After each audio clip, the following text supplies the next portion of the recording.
আমাদের শত্রু কিন্তু মানে বিশাল বড় একজন শত্রু, সেটা হচ্ছে আওয়ামী লীগ। এখন দেখেন, আমরা আমাদের ভাই, আমাদের নিজেদের মধ্যে মনোমালিন্য থাকবে, ঝগড়াঝাটি থাকবে, কিন্তু আওয়ামী লীগের প্রশ্নে কিন্তু আমরা আপোষহীন। আপনি আজকে আমাকে গালাগালি করবেন, কালকে আমি আপনাকে হাতে তালি দিব, গালাগালি করব, কিন্তু আমাদেরকে ব্যবহার করে যদি ছাত্রলীগ, যুবলীগ, আওয়ামী লীগ আবার তার এই রাস্তা খুঁজে নেয়, আমাদের এই গ্যাদারিংসের মধ্যে তারা ঢুকে পড়ে আপনার আমার ক্ষতি করে, একবার ভাবেন আমি এখানে আসছি, আমার উপর যদি আক্রমণ হয়, এটা কি ভাই আপনার গায়ে লাগবে না? অবশ্যই। আজকে এই যে আপনারা রাস্তায় আসেন, এই যে আপনারা রাস্তায় আসেন, আমি আপনারা এখান থেকে না যাওয়া পর্যন্ত আমি যাইতেছি না। এবং এটা জুলাই ফাউন্ডেশন খুলছে নামে, এটার বিরুদ্ধে অভিযোগের শেষ নাই। জুলাই ফাউন্ডেশনের ওই যে সেক্রেটারি আইন আমার সাথে দাঁড় করে রাখছি, কই এখানে যতক্ষণ না পর্যন্ত সমস্যা আপনারা এগ্রি আসছেন একটা বিষয়, আমরা পরবর্তীতে যেটা বলবো সেও এইখান থেকে যাবে না, এখানে বসে থাকবে, যাই হোক না কেন। এখন যে বিষয়টা হচ্ছে ভাই, আমাদেরকে এই বিষয়টাকে নিয়ে বিভিন্ন জায়গায় প্রচার করা হচ্ছে। আওয়ামী লীগ সব জায়গায় প্রচার করছে যে দেখো, আর তারা স্বাধীন করছিল দেশ, আগেই তো ভালো ছিল। এখন এইটা জায়গাটা আসলে আমরা আমাদের নিজেদের আসলে খারাপ লাগে, আওয়ামী লীগের সুযোগ পাচ্ছে, এটা আমাদের ব্যর্থতার কারণেই, কারণ আমরা তাদেরকে সুযোগ দিছি।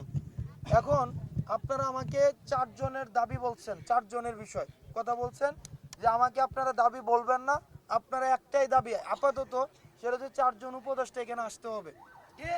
এটা ভাই আমি সেটা বল, পানি আছে ভাই, 4 জন উপদেষ্টা, ওনারা আপনার উপদেষ্টা বানাইছেন, তো ওনাদের সাথে আমি মনে করি না যে একদম শিডিউল মেনটেন করে দেখা করা এটা। আপনি কিন্তু মানে আমাদেরকে অনেকে বলে কিংস পার্টি, আমরা কিংস পার্টি না, আমরা কিংস মেকার। অর্থাৎ আপনি হচ্ছেন কিংস মেকার। এখন আপনি যেই রাজা বানাইছেন, ওই রাজার সাথে আপনার দেখা করার জন্য শিডিউল নিতে হবে, এটা করতে হবে, সেটা করতে হবে, এগুলা ভাই, এগুলা এই আলাপ হচ্ছে ওই মানে ব্যুরোক্রেটিক আলাপ, আমরা ওই আলাপে যাইতে চাই না। কিন্তু বাস্তবতা যেটা, সেটা হচ্ছে যে উপদেষ্টাদের মধ্যে একজন, যিনি শারমিন মুর্শিদি আপা, উনি বিদেশে, আসিফ উনি ঢাকার বাইরে আছেন, নাহিদ উনিও হচ্ছেন, আমি যতটা জানি এখনো ঢাকায় এসে পৌঁছান নাই, ঢাকার বাইরে আছেন। আর আমাদের যিনি আজকে, যার সাথে আমাদের আজকে এটা অনাকাঙ্ক্ষিত ঘটনা ঘটেছে, এবং এই যে শহীদ, এই বেচারা অনেক কষ্ট পাইছে, এবং এই বেচারা আসলে এটা খুবই দুঃখজনক, ওর গলার মধ্যে এখনো পর্যন্ত ইয়ে আছে শহীদের।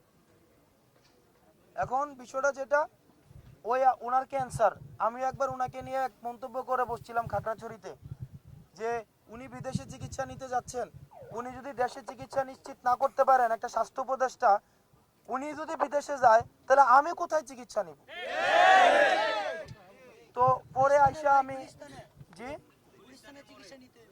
তো আমাদের আসলে গুলিস্তানে চিকিৎসা নিতে হবে, কারণ শহীদের যেই গতি আমারও আসলে সেই গতি।